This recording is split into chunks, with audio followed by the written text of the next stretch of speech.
Welcome back everyone to another Geek Classic review. We're continuing the Harry Potter series because we're almost at the time of Fantastic Beasts: The Crimes of Grindelwald. And today I got a very special guest with me, one of my very closest friends here on YouTube, Mr. Cody Curtis, the gentleman of the YouTube review community. Aw, Ren, that's so sweet of you to say. I'm excited to be here. First of all, Ren, thank you. Harry Potter is my childhood. Harry Potter is my adulthood. I can honestly say that Harry Potter is one of the reasons I am the person I am today. I love Harry Potter. Make sure to read the books every single year. And I'm just excited to get into this. And I'm pretending not to be tired because it's 6 a.m. here in the United States. This is the fourth Harry Potter movie. This is the one where they hit puberty. This is the one where Robert Pattinson is in. This is the one where they fight dragons and mermaids and where Voldemort shows up finally.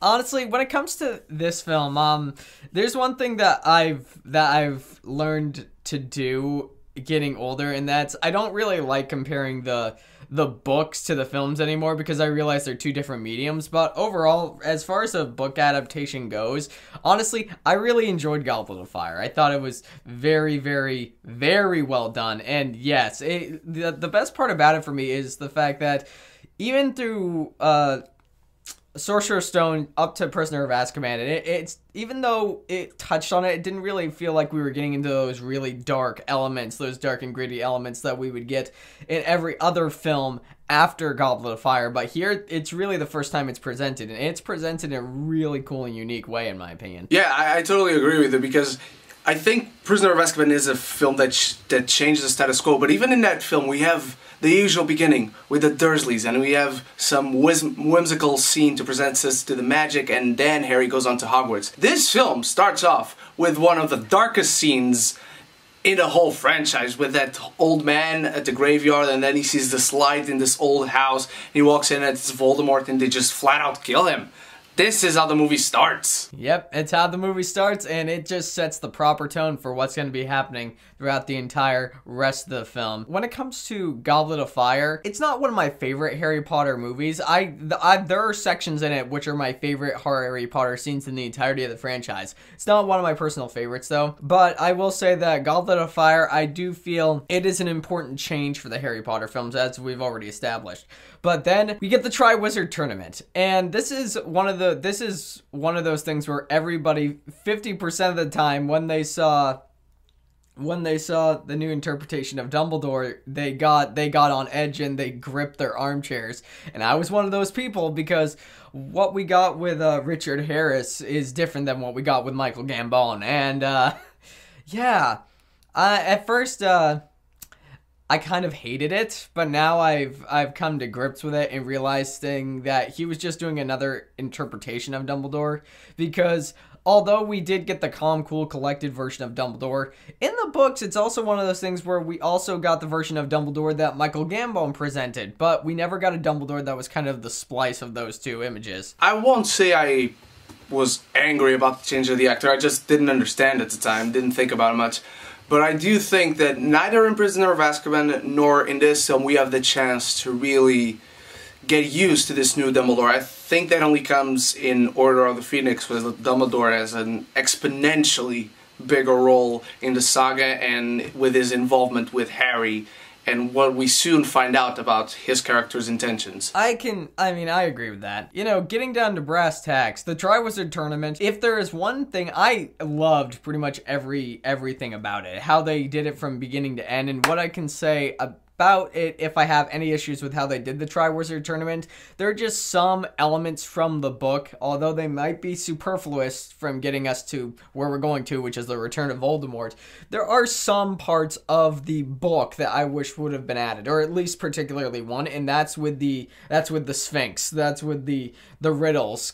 It was kind of like Riddles in the Dark from The Hobbit, except in Harry Potter, and that was one of my favorite parts of the book. I was a little disappointed that they didn't include it in the film, but ultimately I could see why they left it out, because the ending of this movie, it's not about the tournament, it's getting to the cup so we can see Voldemort come back. And Ralph Fiennes, number one, Ralph Fiennes' performance as Voldemort, it's one of the greatest movie villains ever presented. He's he's great. I think he's freaking gold in this film. The film begins with a very dark sequence, as we mentioned, but it ends even darker, in my opinion, with what Voldemort actually does. But before you get to that, you mentioned issues. I not only have issues with the actual Triwizard Tournament, and I've never read the book, so that was very interesting what you said about the Sphinx. I like the sequence at the beginning a lot, with the camping and meeting Cedric and going to that Quidditch match, and then in comes the Death Eaters, and they just basically destroy everything and everybody they can. But it felt so rushed. Everything about that first scene has such a deliberate pace to it, and then this scene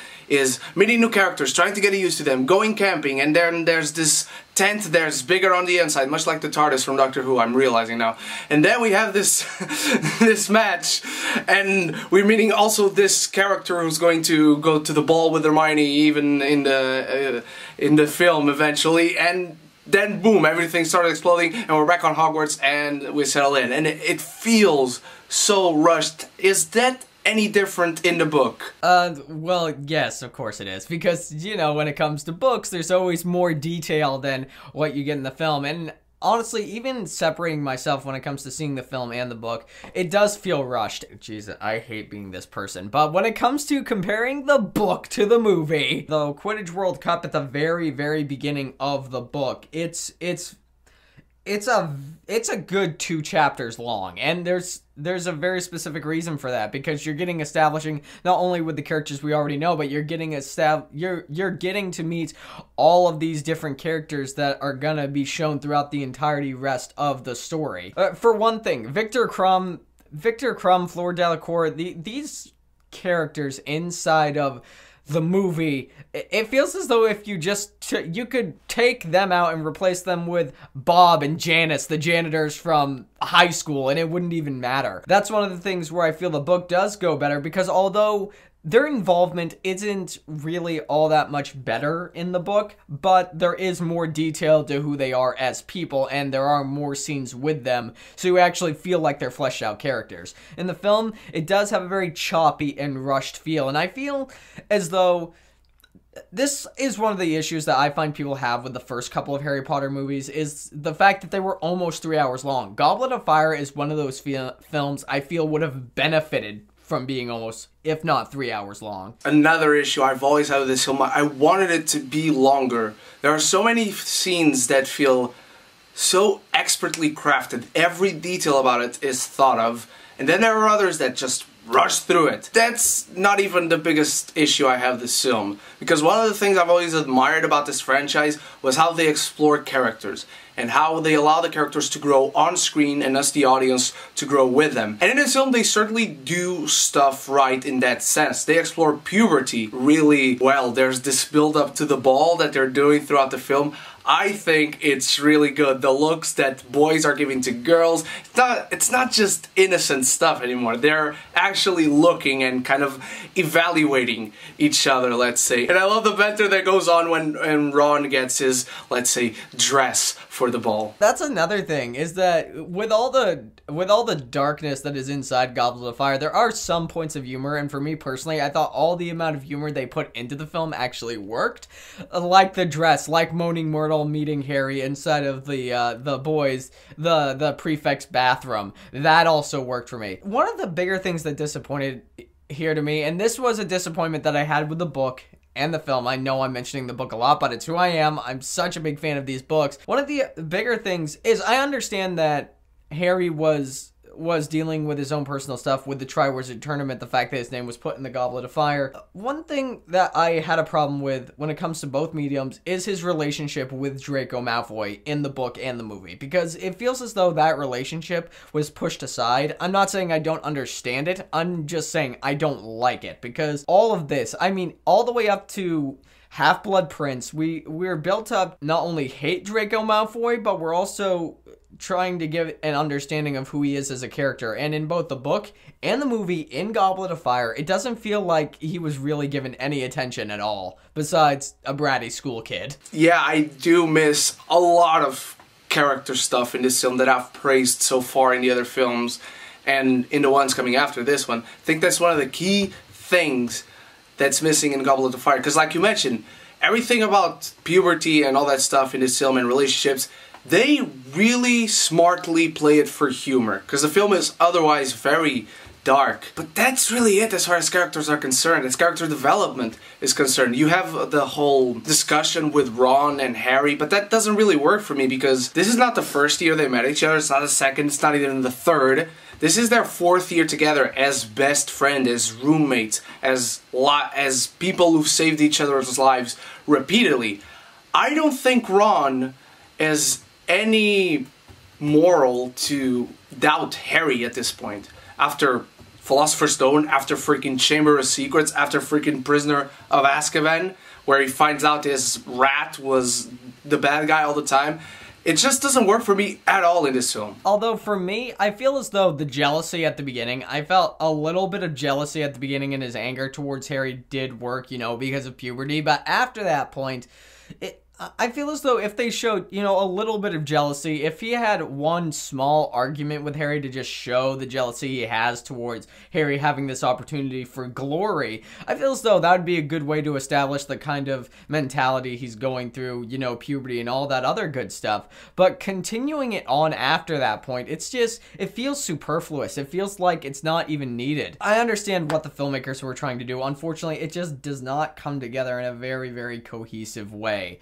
And once again, I feel as though when it comes to the characters, this movie's, like 2 hours, 15 minutes long? This movie would have been, once again, rushed feeling with all the characters. We could talk about Mad-Eye Moody. We could talk about all the other characters we've been established with and all the other situations they're going through. For instance, the arguments that Ron and Hermione are going through right now, that right there is one of the examples where I think puberty and arguments was handled well, but I wanted to see expanded upon. I wanted to see...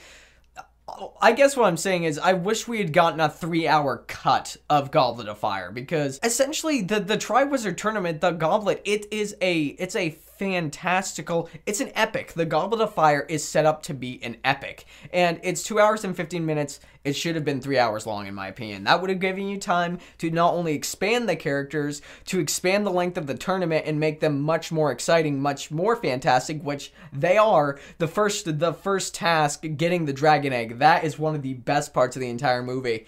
But 3 hours, it would have been just doggone perfect. I definitely agree with that. This is a film that would have benefited from the usual lengths of Harry Potter movies, because before this one and after this one, they all are over 2 hours and 30 minutes.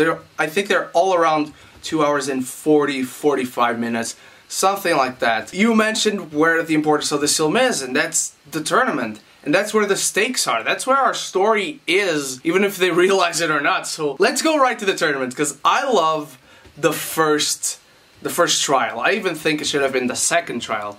But whatever. I love Harry fighting with dragons, because the way they shoot him and the way he handles the fighting with the dragon, if you can even call it fighting, it just shows how much Harry Potter is the relatable, average, day-to-day kind of kid that we all were growing up with this film. And, well, unfortunately still are, because we don't have magical powers.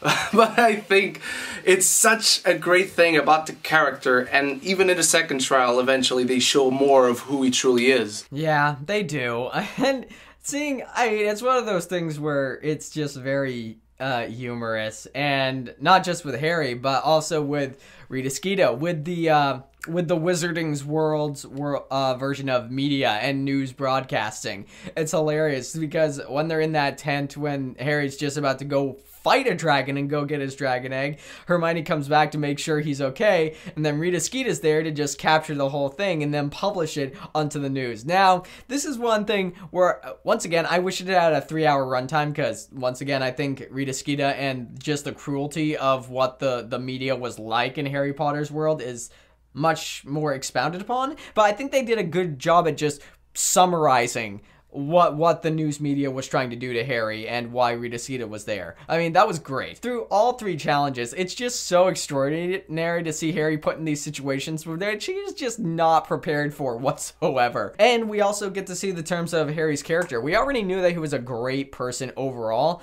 but definitely during the second tournament, when he wants to save more than just one person under the sea because he's afraid that they're going to die if they stay under there. I mean, it's just...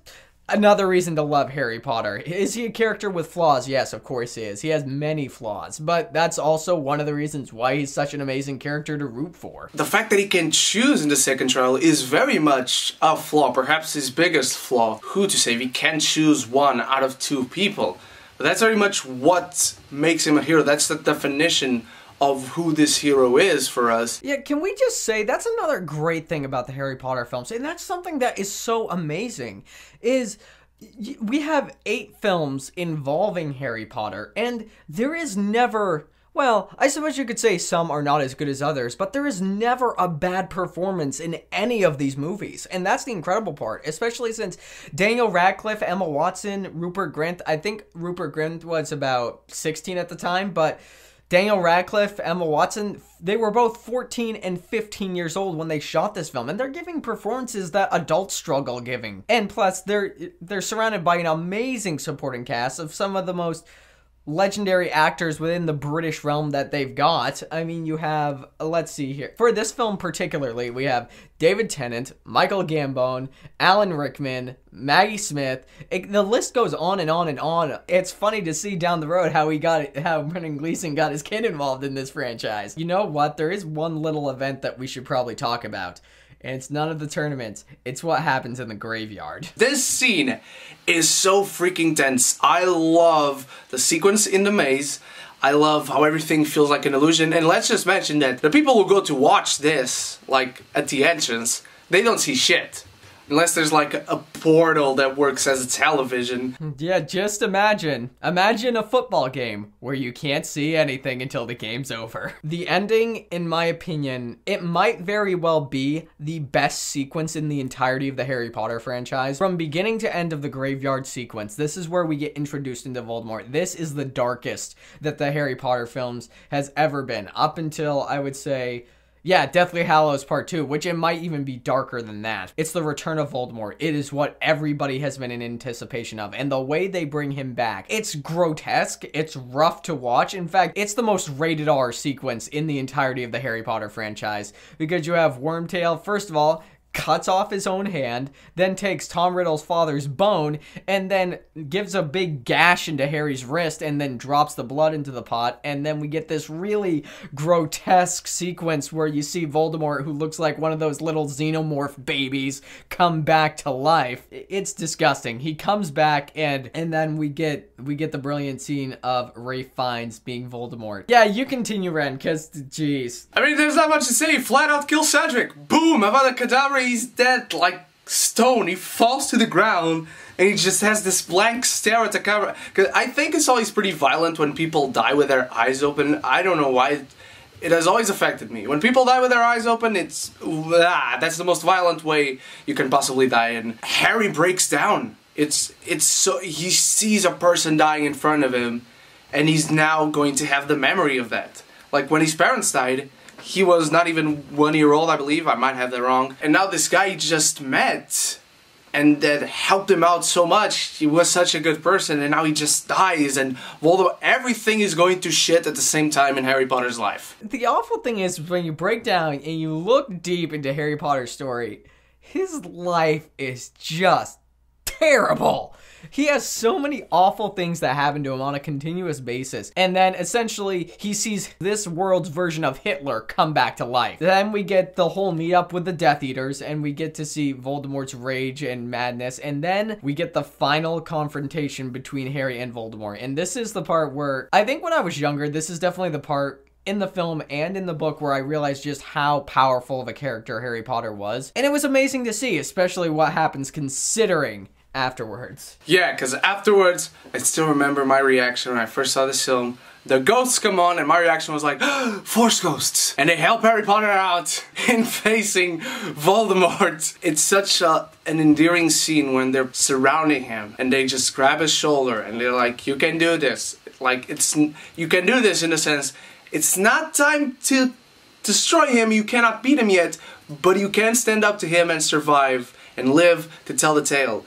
We can stop him enough so you can grab the port key. Is that the name, if I'm not mistaken? Oh, it's so hard, the scene where he comes back with Cedric and everybody's so happy, and then the music suddenly stops and you have Cedric's father seeing him and realizing what just happened. It's really heavy shit, man. It's rough to watch, and that's another thing I did mention when it comes to these Harry Potter movies. First of all, I was a little disappointed that John Williams did not come back to do the score for this particular film, but I didn't think the score was horrible. But there is always a moment.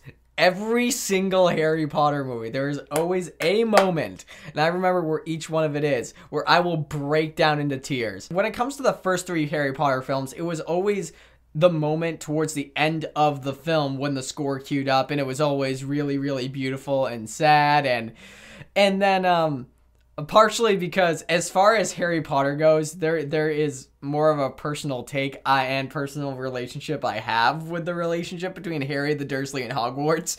When it comes to this film, I think back from the point he brought Cedric back to the end of the movie, I think I was in tears because it's just so well established. And I think it was at this moment towards the end of the film where I was like, that's the Dumbledore I remember. That's the Dumbledore I want to see here. Daniel Radcliffe, in this particular moment when he brings Cedric's body back, this is where some of the best acting is given as Harry Potter. It's where it shines through, because I don't think many people realize just how difficult, not only to show emotion, but just how difficult it is for someone to actually show so much emotion that they not only physically shake, but they start crying. Daniel Radcliffe did this in this scene, and this is also the point where we get introduced to, in my opinion, one of the most fun and phenomenal actors, and that is David Tennant portraying Barty Jr. I love this character more because it is David Tennant playing him, not necessarily the character himself, because I'm sure we'll have more of him in the book. Without me even realizing, I was either 12 or 11 when this film came out. I didn't even realize this was my first contact with David Tennant, because I'll always remember meeting him in Doctor Who, but then apparently he was in Harry Potter and the Goblet of Fire. And that's the one thing I really love him in this film, the little time we have with him. And we briefly mentioned I really love Mad-Eye Moody. The thing is, watching this film on a second watch, or again on a millionth watch, really takes it away that we don't really see Mad-Eye Moody in the film. It has always been Barty Crouch. In the book, there really isn't all that much more. There are a few sequences. I'll say towards the end, the scene where he's revealed, that's the majority of where he is in the book as well. And what I can say from the book to film, I didn't think they did too terrible of a job. I wish they had done more, because his reveal and him talking to Harry about the Dark Lord's return and all of that stuff is like an entire chapter inside of the book, or at least half of one. And he's such just a predominantly phenomenal character at the very end of Goblet of Fire. So it's not too terrible. It is a very good adaptation in my personal opinion. And of course, who doesn't love David Tennant? Once again, like you, I didn't recognize that it was David Tennant until I started watching Doctor Who. In fact, I think that David Tennant and Matt Smith are the only Doctors that I have personally seen, and David Tennant will always be my favorite. And Brendan Gleeson is Mad-Eye Moody. Phenomenal. And then we get Cedric's funeral, where Dumbledore pretty much says, don't listen to the government. Yes, yes. That's so fitting, because you mentioned how Voldemort is basically this world's Hitler. I would say that he's more this world's Donald Trump, because, well, now in Fantastic Beasts we have a Hitler. He even has a mustache, and his name is Grindelwald. Oh, that's a very good point. And he's played by Johnny Depp. Not saying that Johnny Depp is Hitler, not by any means. And this, particularly, this is the end of this part of the film always gets me, because it's the part of the film that it's the message that everybody needs. The fact is, there's so much crap in the world right now. We need to take the time to just be united and be together. We need to stop breaking each other down and start building each other up. And every single time I watch it, it gets me. And unfortunately, this is also one of the parts that I feel was rushed, because it's like long speech about how Cedric's an amazing person and how we need to stand up against the government. It's like, oh, guess what? Summer's coming. Everything's gonna be different now. Is it? Yes. And then credits. And it's just that ending in the book.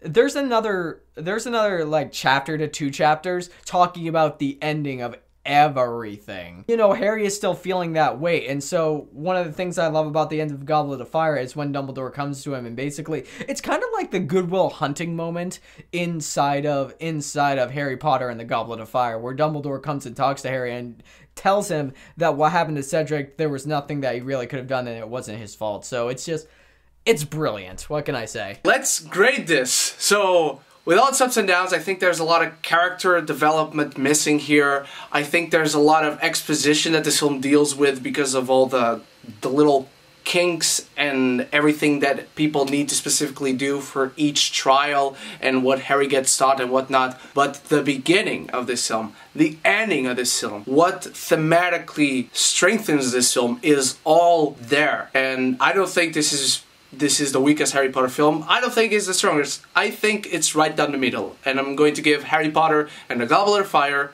a B.